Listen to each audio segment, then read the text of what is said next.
I'm glad that we could have so many people come out here. I see some familiar names from NAPB. Good to see everybody here. We have some great panelists. Thank you guys so much for joining and making yourselves available to answer questions for the interests of NAPB students and professionals. So we're going to take a few minutes for the panelists to introduce themselves. I'm going to bring up their intro screen here. And we're going to hear from Wayne Smith. So, all right, David, thank you. Appreciate the opportunity to join in this webinar, and look forward to the questions and the discussion. My information is on the screen for everyone to see. I've been a cotton breeder for a lot of years. I was in Arkansas as a cotton breeder on the one of the experiment stations in the Delta for 12 years, from 1974 to 1986. 1986, I moved down to College Station to Texas A&M. During my tenure as a cotton breeder, I have released or co-released a number of germplasm lines, a few cultivars. In my commodity, the public cotton cultivars are not particularly competitive because we don't own any of the transgenes that are popular today, such as the BT and the Roundup, and now the 2,4-D and dicamba resistance. I have, in the last probably 15 years or so, my program has been dedicated to improvement in fiber quality and trying to reach levels of fiber quality that have not been common in upland cotton. I have directed a number of graduate students, as you can see on the screen. I also serve as the Associate Department Head for the Department of Soil and Crop Sciences. We were fortunate about 5 years ago, in 2013, we launched a distance plant breeding program, trying to expand our footprint, if you will, into areas and to people who were fully employed and had no longer had the opportunity to return to a university campus to get an advanced degree in plant breeding. That program has certainly met our expectations in many ways. We are not we're not reaching the people in some of the countries as we had anticipated, but we're working on it. But it has been a successful program. As you can see, I try to give back a little bit to the profession. Currently serving as president of the National Association of Plant Breeders. I'm editor-in-chief for Crop Science Society. I've been a part of the Plant Registration Committee for Cotton, and I've been on the Communications Committee for NAPB. So with that, I'll turn it over to Todd or Klaus, but I appreciate the opportunity to be here this afternoon. Thanks so much. Here's Todd's screen there. Okay, I want to echo Wayne's comments and thank you all for the opportunity to speak with you today. This is sort of a new experience for me. It's kind of odd seeing yourself on the screen. But my credentials are listed on the slide there. I'll go through them briefly. I've been with USDA-ARS as a research geneticist. I also work in cotton since 2004. I'm located in Florence, South Carolina. And it's actually cold here today.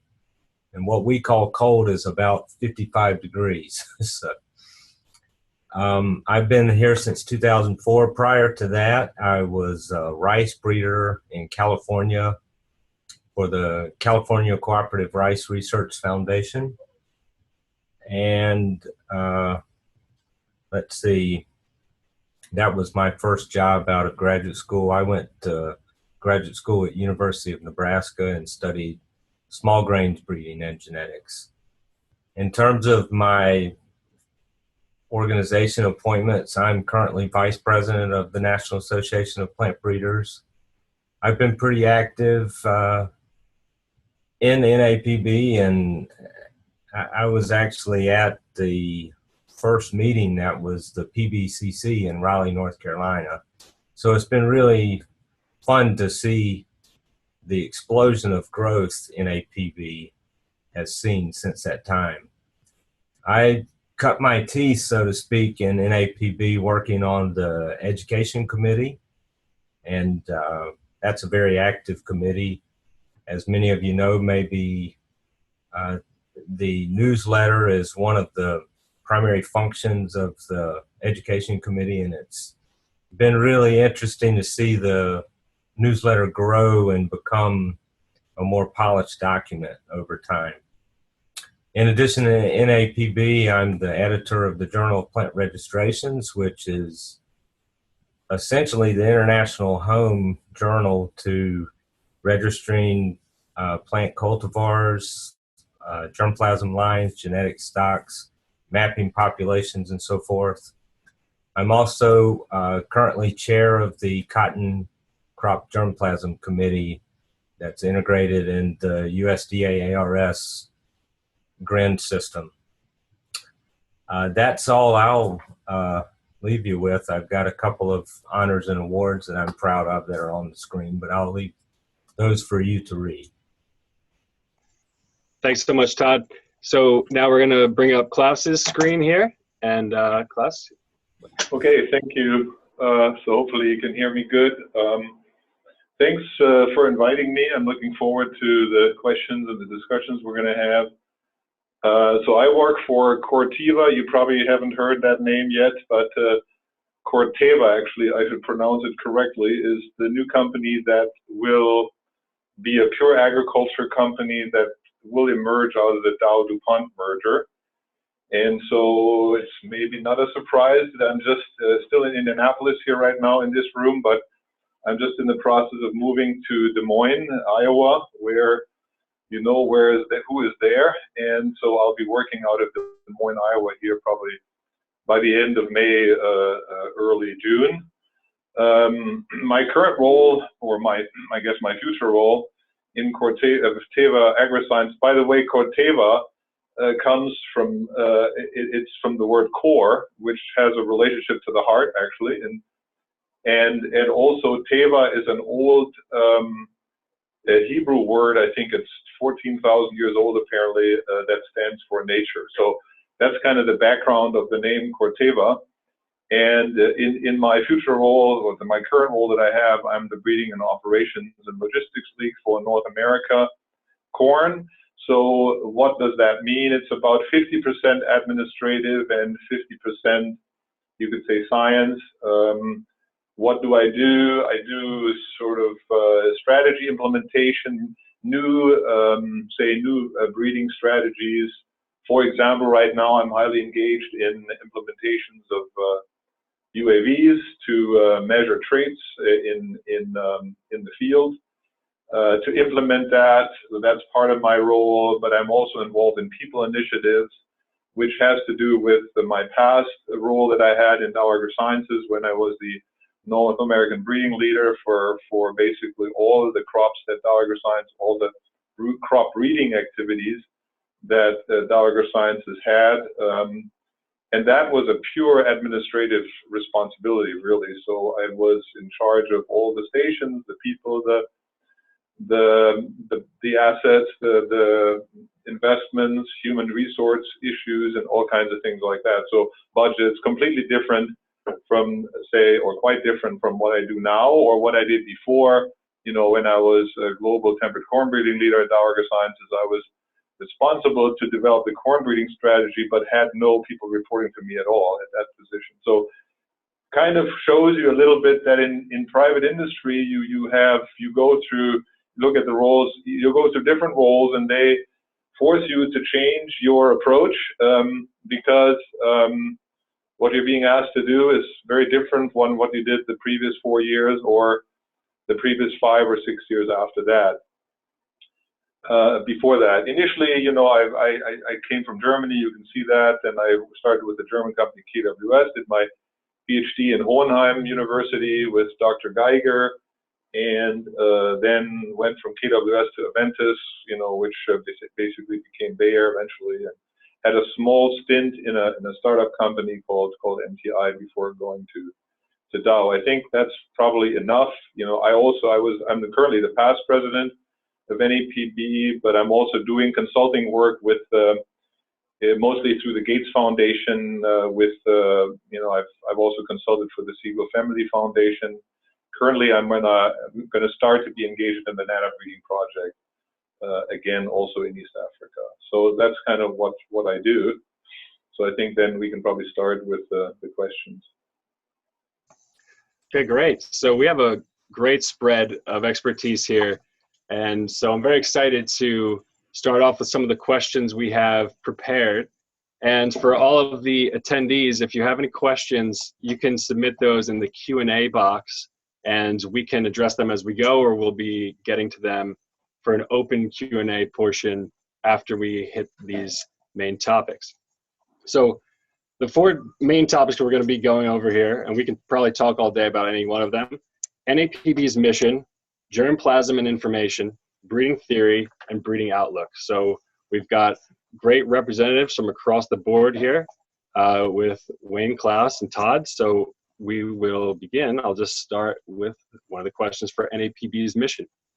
So the top question on the list for this portion is, what strategies can the plant breeding community adopt to help educate the public about breeding and overcome marketing geared at emotions rather than facts, such as the sensationalism and demonizing of GMOs? So I see Klaus smiling there. Yeah, I mean, this is of course, a subject that somebody who works in a company that develops GMOs is something we deal with on a daily basis. Well, what can the plant breeding community, what can they do? There are lots of opportunities, I would say, for example, to help educate others and really spread the arguments of science, I would say, and the ideas of science in the public sector. That starts with talking to our friends and our relatives, the personal acquaintances that we have, trying to explain, the science behind it, really. And because a lot of things are often, as it says in the question, more dealt with emotions. I think there are opportunities to participate in the public sector at high schools, for example, in Washington, D.C. with representatives of the political level. We have worked to some degree. NAPB has collaborated with the ASTA, the American Seed Trade Association, and they have a lot of initiatives with websites and outreaches trying to reach the public. NAPB has participated in video competitions, for example, to explain what a plant breeder does. So that's the other problem, that we're not equating GMOs and plant breeding, which is actually, when you talk to some of the people in Washington, what they are afraid of, that plant breeding gets into the same kind of bucket as genetic engineering, if you will. So any of the other panelists want to tune in, contribute on that one? Yeah, I'll comment. This is Todd. I think it's sort of a grassroots effort.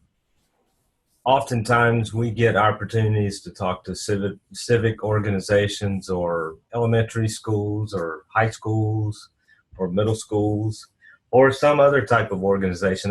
I think we need to take that opportunity to essentially tell people what we do. And I think that's a way to, it's a great opportunity to tell people what you do and get to the science of things. But hopefully it's a venue where you can avoid the emotional side that often comes out with this issue.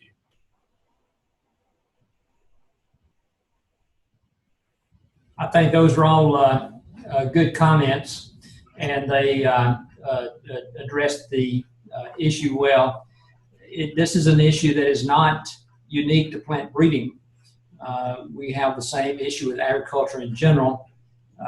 when the number of producers and the size of our rural population continues to decrease, and the size and proportion of our urban population continues to increase, people and children have no idea where food comes from, where milk comes from. It all comes from the corner grocery store or from Kroger's or the big box company down the street. So all of these things that Klaus and Todd have alluded to are important ways and extremely good ways to address the issue. But we all at the plant breeding level, the NAPB level, the land-grant university level, need to continue to be aware that we need to explore ways to reach the young people in this country and to educate them about agriculture in general. There's a lot of educational needs in our country relative to agriculture, and per this particular webinar, relative to plant breeding. Okay, thank you so much for the answers there. So we have an interesting question, especially with some major NAPB leadership here. I think will be an exciting one. So we're wondering, what are some of the accomplishments that have arisen out of NAPB's maintenance of relationships with government, nonprofit entities, and private industry? So maybe we can go around and kind of hear what each of our panelists' sort of favorite accomplishments or wins are in each of these sectors.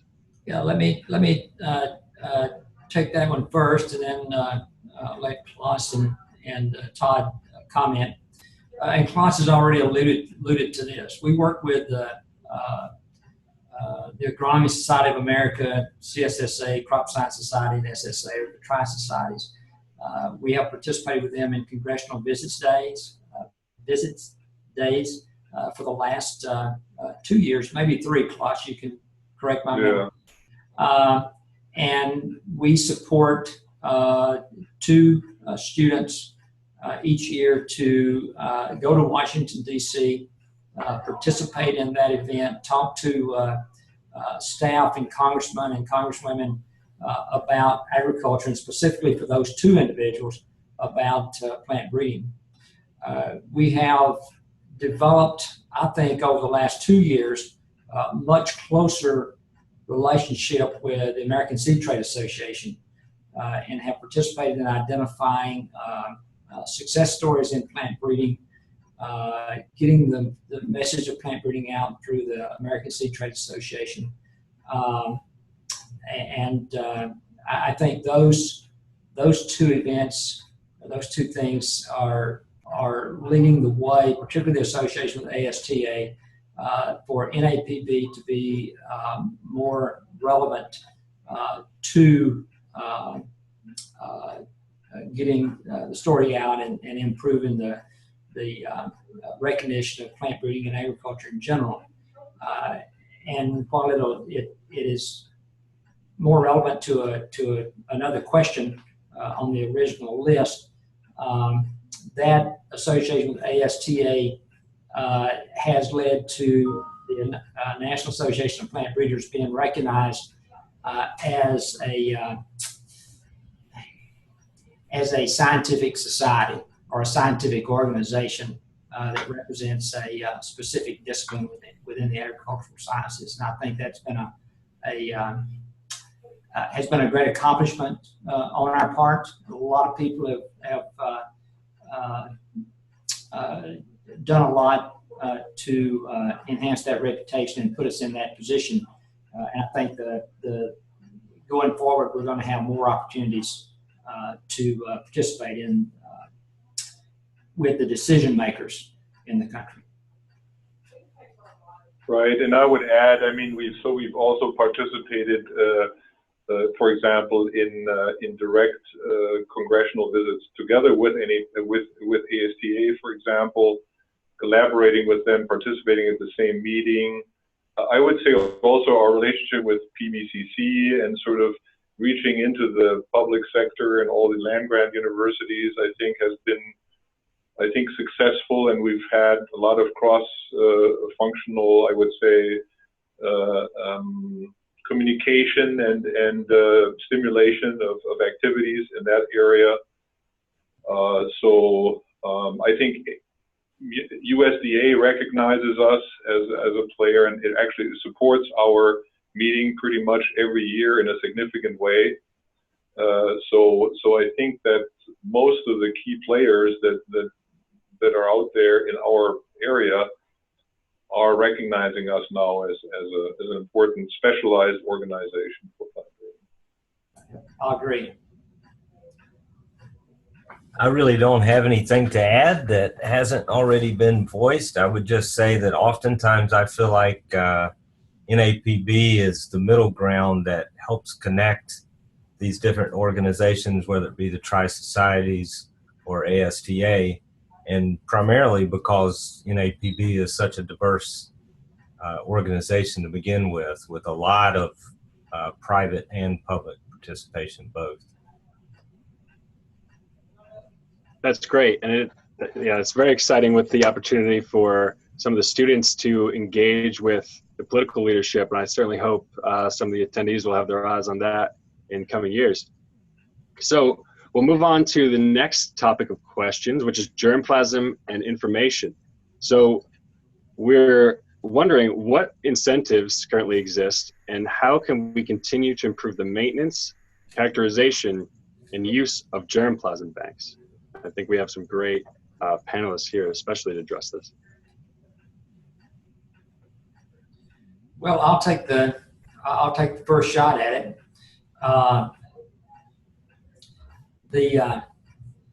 Everyone associated with the National Association of Plant Breeders is acutely aware of the need for diversity. Germplasm banks allow us to collect diversity, store that diversity, make that diversity available to plant breeders from the U.S. system, plant breeders worldwide. There are some issues with germplasm collection, and perhaps Klaus will have some comments to follow up on. But we need to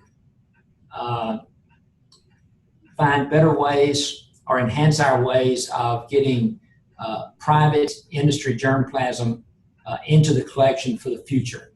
And I appreciate and understand some of the issues of private industry putting material, making that material freely available to everyone, particularly with transgenes and all the complications, the legalities that brings with it. But that diversity that could be lost could be important 20, 25, 30 years from now. And we have made great strides during my career. When I came into the industry, in my commodity, the cotton breeders, private cotton breeders didn't put anything into the germplasm collection for a lot of reasons. But, and number one was that everything that went into the germplasm collection had to be immediately and freely available to anyone worldwide. And that was a bit of a sticking point, but then USDA managed to modify their rules so that it could be put into the collection and held for up to 20 years before it would be released. And so I think we're all acutely aware of the importance of germplasm banks, not only the USDA national collection, but worldwide. This is certainly one organization that I think you're going to find unanimous agreement on the need for storing and preserving diversity. Yeah, and I would agree with that. What you said is also part of the, I would say, the NAPB mission that we have to support that, and it's actually very well aligned because ASTA has a similar mission. They're very active actually in supporting the germplasm banks. That's one of their priorities as well, as a source for variability and diversity. But I would say, going back to maybe already going to the second question in a way, that will come afterwards is when we think about all the off-PVP and off-patent process that we have now. We didn't have that, for example, in the beginning of my career.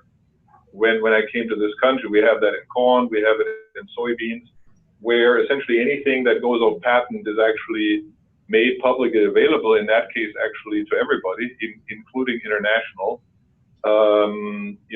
So I would say that to me is a very established way and probably gives more access to commercial germplasm than we ever had before, and quite frankly, probably even also more in the US than in many other countries, including the EU, which I know the system there quite well. In the EU, you cannot really get access, even after the protection has expired, to a commercial inbred line that is registered in EU. That's not possible. They have a different system. They will never release that publicly. So I would say, when you think about it, when you think about the second question that we're maybe going to go to is, I think there is now more transparency and more access to commercial germplasm, maybe since, I would say, maybe since the early 2000s, than there was really before. And all this material is fully publicly available. Everybody can use it.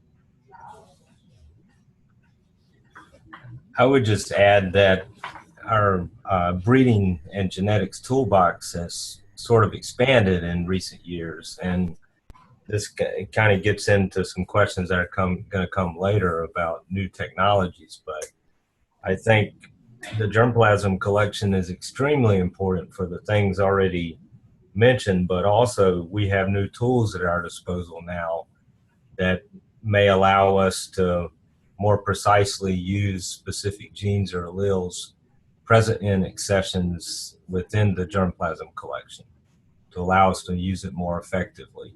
But we have to conserve and maintain those collections, and that's not a inexpensive endeavor. So just the sheer maintenance and rejuvenation of our seed supplies across crops is an expensive endeavor, but a vitally important effort for sure. Okay, thanks to the panelists for that. And I'd be surprised if anyone in this chat doesn't use the USDA resources and other germplasms as well. So this is certainly a great group to engage in that kind of discussion. So we're going to move on to breeding theory here, which are a couple of exciting questions on the list. So what emerging and possibly even disruptive technologies are gaining increasing importance in the agriculture industry, and how can breeders leverage them? And we'll put that open if any panelists is feeling the calling to start. Todd's the youngest person here, so he knows about all those technologies. I think we'll let Todd address this one. All right, I'll take a shot here. So I think the obvious one is the genome editing technology, and the recent release from USDA. That was good news for the technology not being regulated like transgenes.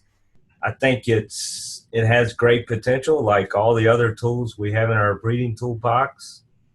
I think for me, my feeling is a cautious optimism. I remember when I was a graduate student, I did a QTL mapping project, and it was I was mapping QTLs for grain yield. And we see now as the story unfolds, finding a QTL or finding 3 QTLs and making it into an effective marker-assisted selection program that replaces phenotypic selection. I think the story has unfolded that maybe what we thought 20 years ago was not what we found out 20 years later. But I do think this new technology holds tremendous opportunity, and we have to be very careful, cautious optimism from me. there are no silver bullets. I always remind myself of that. And even though a new technology has great potential, I think we always have to be cautious and remember there are no silver bullets. Mother Nature finds a way to compete and come to the front. So, so from my perspective, I would say we think about disruptive technology in the context of plant breeding. I would think of, the use of big data, the use of prediction in the breeding process. I think that has definitely changed the way we look at breeding programs and how we would organize them. I think the next step could be, phenotyping, remote sensing could be another sort of game changer in terms of what it does to how we breed and how we make decisions about breeding, and also how many traits we're effectively able to actually bring to the selection process. So I think that that has to do then with data analysis and with statistics and IT capacity and all those kinds of things. So I think those are, in my mind, maybe the big ones, besides, I think, the ones that Todd, of course, mentioned, which is the sort of gene editing area, which also is obviously very interesting in many ways. I agree. I think the challenge to the graduate student today who is preparing himself or herself for a career in plant breeding, it's not going to be very many years before just being able to manage all of the data that you can generate. When I started 40 plus years ago, was a number 2 lead pencil on a big chief pad, and you couldn't generate a lot of data that way, but we thought it was a lot. But today you just generate thousands and thousands and thousands of data points, and being able to manipulate those and into some cohesive or understandable way that drives your selection process is going to be the challenge. It's going to be an exciting time. I envy all of the young people who are preparing themselves to have a plant breeding career today. They're going to have terrific opportunities. All right, so for the students in here, we're here in our laundry list. Get to know those stats. There's a lot of ways to get data with remote sensing, and then even edit genomes. So we have plenty to do as students to make sure that we're able to manage these enormous data sets we're now capable of getting. And it is very exciting. So, wow, yeah, so we have more questions than we can possibly get to in everybody's amount of time that we're hoping to take here, but we'll just move right along. So I like the breeding theory, so I'm going to keep us here. That's a host privilege there. Is there a consensus on how to balance phenotypic and genotypic selection within a breeding program to most efficiently drive genetic gain? And this already kind of started coming out, how we have technologies on both ends of that. So I'll leave it to them. So I'll jump on this one first. I would say it's probably the most pertinent graduate student question out there to formulate a thesis or a dissertation around right now across crops. I don't think we know the answer to that question. I know we don't in my crop, cotton. Right, I would agree. I don't think there is sort of an overall consensus to balance the two. And if you go to private industry, obviously you see different approaches to that in different companies, I would say, in terms of how to put the weights on one or the other. So no, I think that I would say, and I'm speaking for the company I represent, we would see that more in a balanced way. We don't, obviously there are lots of opportunities in genotypic selection and prediction is already said, but I think at the same time, we still have to, we still believe it's very important to understand the phenotype, to study the phenotype, to record it, and really understand it under field conditions. So, but there's definitely no consensus in my opinion.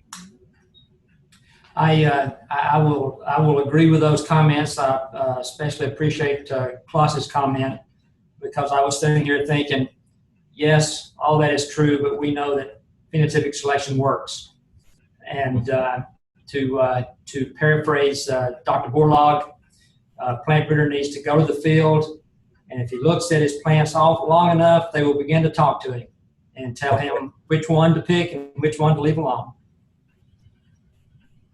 Yeah, and I think that is still very important in the end, the breeder being out in the field and spending the time getting to meet and understand their germplasm. I think that's still something that will be with us for a good long time, in my opinion.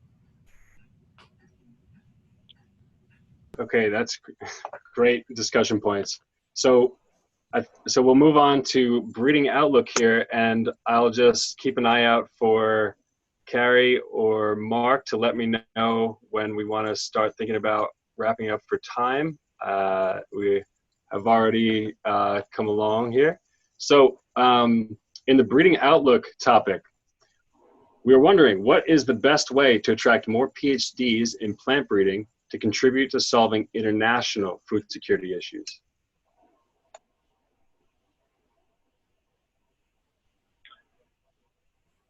Well, I mean, I would say what is the best way is, I think that, to me, there's only one way, and that would be to go probably into the high schools and into the undergrad programs and find ways to speak more about food security issues and about what plant breeding can contribute to it. And the question is how we do this. Companies have some activities in that area. For example, we have it's just kind of a employee voluntary engagement to go to high schools and talk to students about science, but then specifically also about genetics, or what plant breeders do. So I think we sometimes visit universities and talk to undergrads about what plant breeding is and why we think it's exciting. So I think that's what companies can do, and that's what we as plant breeders probably need to do to achieve that point.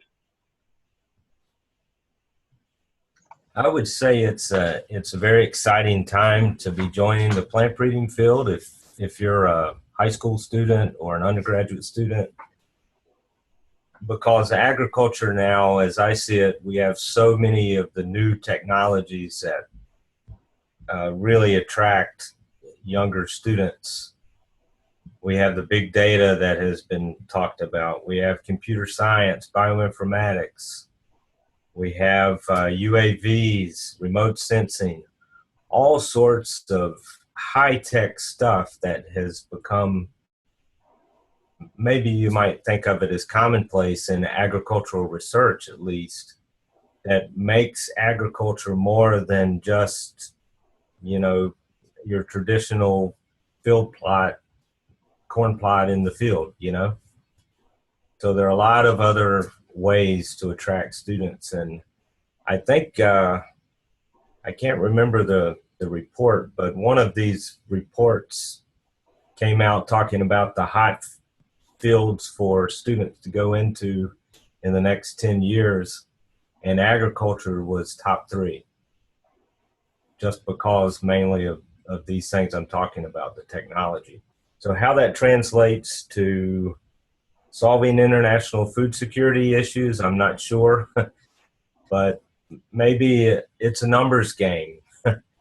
Maybe the more students we can attract to our field, the more leverage we will have to participate in solving those food security issues. Well, I don't have any great insights into how to solve the issue of food production internationally. I think a lot of us at land-grant University, certainly companies are involved in that. They make a decision of what countries to go into, depending on the political situation, depending on the opportunities for private industry success. We all have to remember that private industry is there to make money, and they have to take those things into consideration. Public universities such as Texas A&M, and others that seek to be players at the international level. We have trained a lot of plant breeding graduate students, international students here over the years, just as other land-grant universities have. We try to reach out to them through our distance plant breeding program and through distance continuing education programs. Davis, UC Davis, they have a highly successful, I'm not sure what the title is, it's a seed technology workshop that includes plant breeding and plant improvement. And they have that not only at Davis, but I think they have it on one in Europe and one in Asia or Africa today. So that's highly successful. Certainly there are opportunities out there. Requires someone to think outside the box and to be innovative in how we go about helping in those situations. And there's certainly a lot of opportunities. It's a matter of figuring out how it can be done. That's great. And Klaus, I know with the East African breeding project you mentioned, any thoughts on this? Well, I mean, I think that when we go to places like East Africa, to me, it would be most important to stay connected to what the local needs are. Sometimes we go there with very high hopes to establish modern technologies, but we're forgetting the need to get the basics right. So there are lots of bright people that are very educated that are working in these regions. So I think that what we can do is just help them understand really what their needs are, I would say, and help them find solutions for some of those needs that they have and help them work to some of the issues they have. And so I think, yeah, I think volunteering to go out there and do things. We have some activities. AgriSciences has a very good connection to Kenya, to a project in Kenya to help farmers directly, to build co-ops and things like that. So I think just getting engaged for us and staying connected. We receive scientists, for example, from Cassava Project. So helping people discuss plant breeding, using all the opportunities we have to connect to people and see how we can best help them in the situation we're in. I would add one more comment. That is for the graduate students who are on the webinar or who will listen to it in the near future. Be on the lookout for opportunities for short-term international experiences, maybe 1 week to 3 months. And there are a few of those opportunities out there. We would like to see more of those kinds of opportunities where our students would get to experience international plant breeding for this presentation, but international agriculture in general. So I just have to plug for a fellowship that I participated in. For any students listening, you can ask me more information either through the Facebook group or LinkedIn or however you need to find me. But the Borlaug Global Food Security Fellowship is a great opportunity for graduate students to get to work with primarily a CG center. It doesn't have to be, but primarily it would be as you're applying. And that'll put you in an international research center for 6 months, a year, or 2 years, and it could be a great experience as you're doing your research. Much more short term than that. I don't know if she's still doing it, but Susan McCooch, for several years, and may still be doing it, has led a 2-week experience to the Philippines, predominantly for undergraduates, but occasionally she would accept graduate students into that trip. Sounds like a great opportunity. Okay, so we are just about 15 minutes out here, so we're going to open it up to some of the questions that have come in, and I can always pepper in some of the other questions we've got on our list.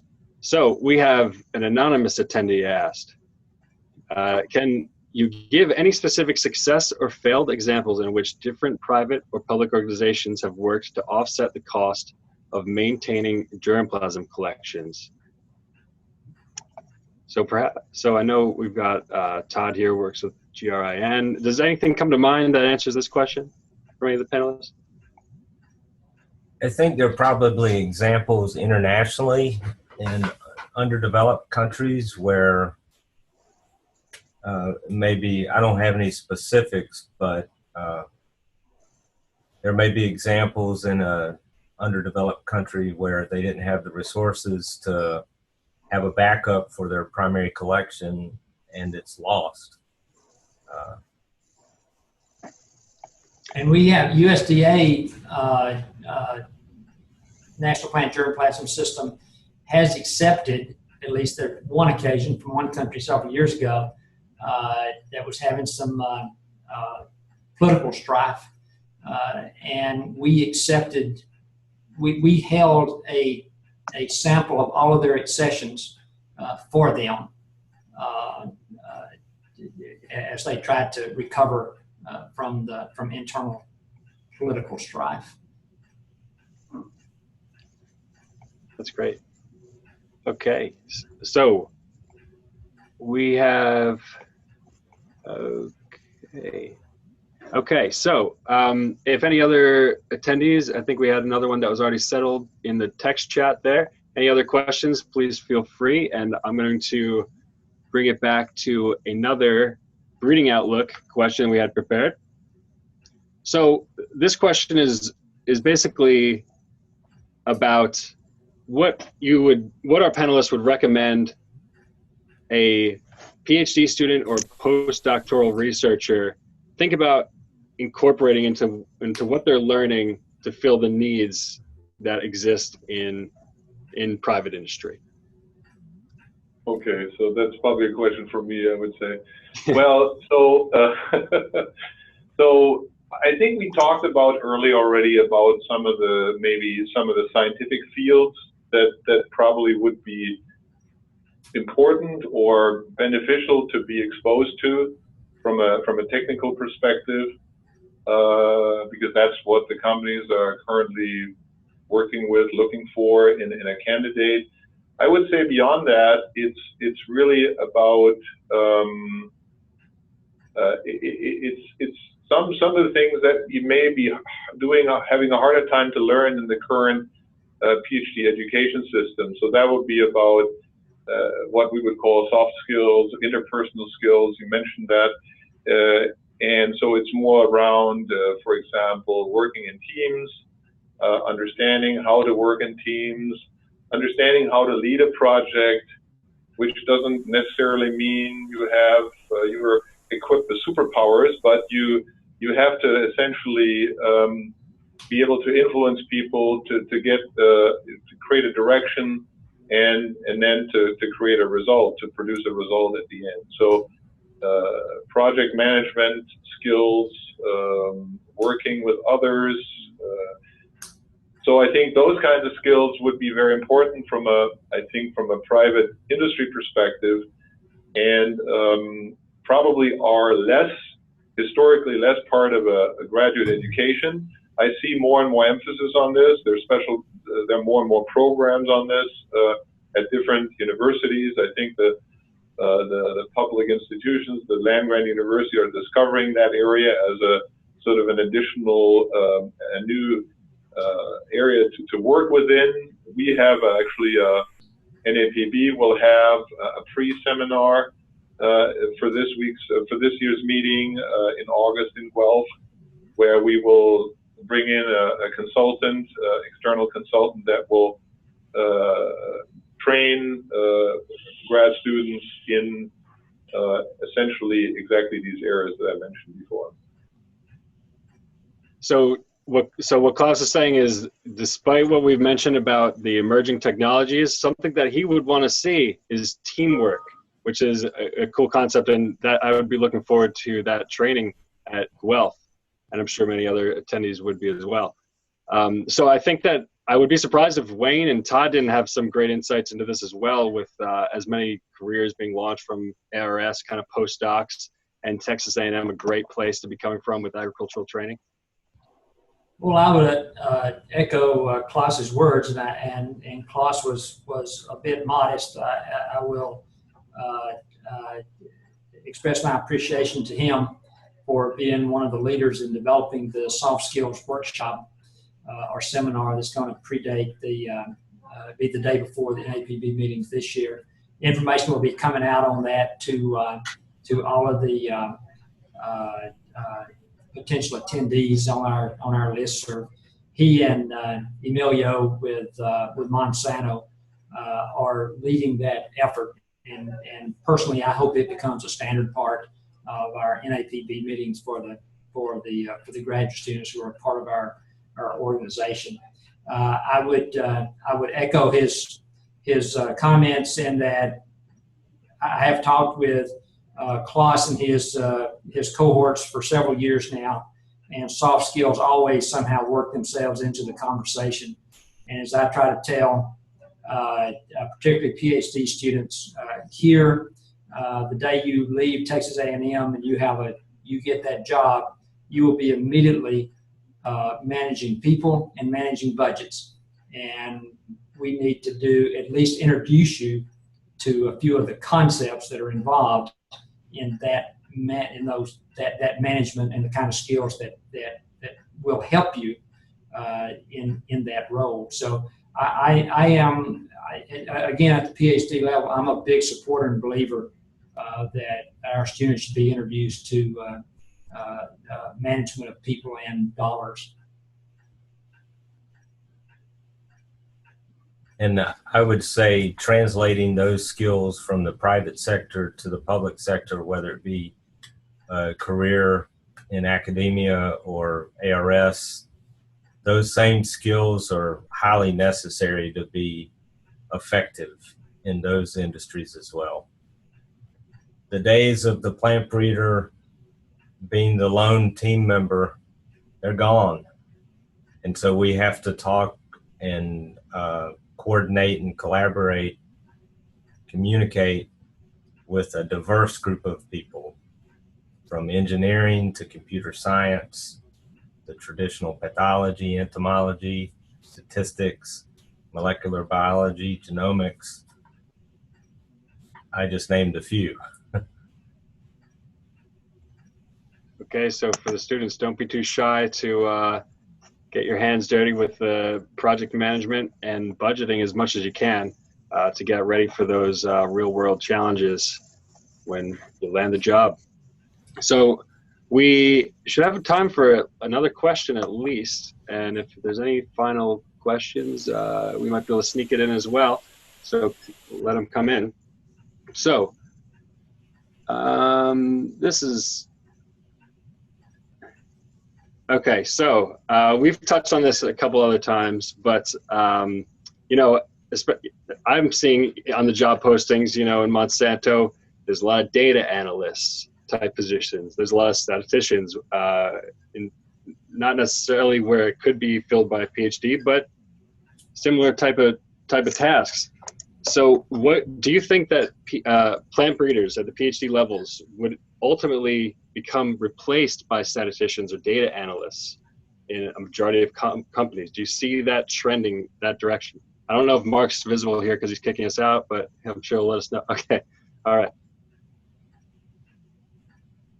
Well, I mean, I think we talked about it a little bit earlier. I think that obviously, as we go to big data, these types of roles, as we're dealing with more complex data sets and really we're using high-powered computers to help us run them, we need more, you know, programmers and statisticians and all these types of people, that data analysts that we mentioned. At the same time, I don't think personally that will replace the breeder for a long, long time, because we still have to interpret the data. We have to connect it to what we're seeing in the field. We're still looking in plant breeding in a very complex, I would say, occupation, where we have to integrate a lot of information from various different areas. So personally, my answer to the question would be I would not be too concerned about that in the near future for this generation, because it's just still a very complex job and requires really the integration of different types of data. The sort of the automatic data, if you will, that is coming in more and more is definitely making things easier in one way, but in another way, as I said earlier, there's more and more information coming, and I think you will need somebody that can understand the biology, that understands the crop specific implications, the environmental specific implications, and then look at the data and put it all together. And that's what I believe we'll still need a PhD plant breeder for in the future as well, for a long time. I agree.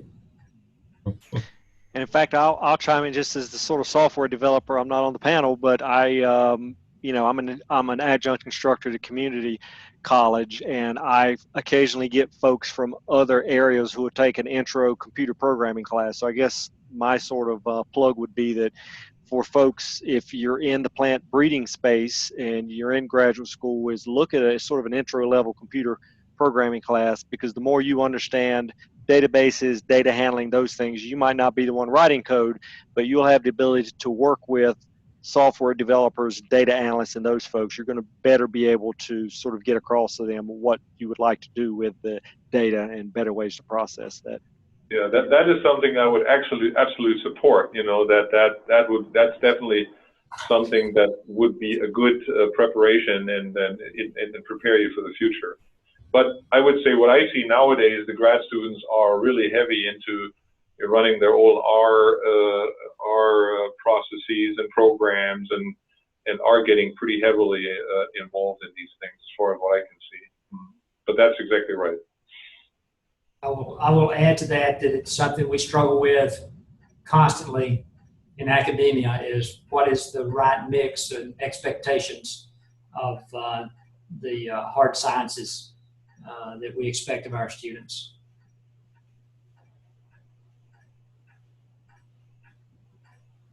Okay, so I think that's what we're going to wrap up with on that note. So incredible insights from our panelists. I want to thank you again for spending the time to hit on these discussion points. And of course, these are the kind of things to continue discussions as we continue with our webinars and meeting in Guelph in the summer. So thank you to Carrie, who helped to organize, and Mark, of course, with Extension.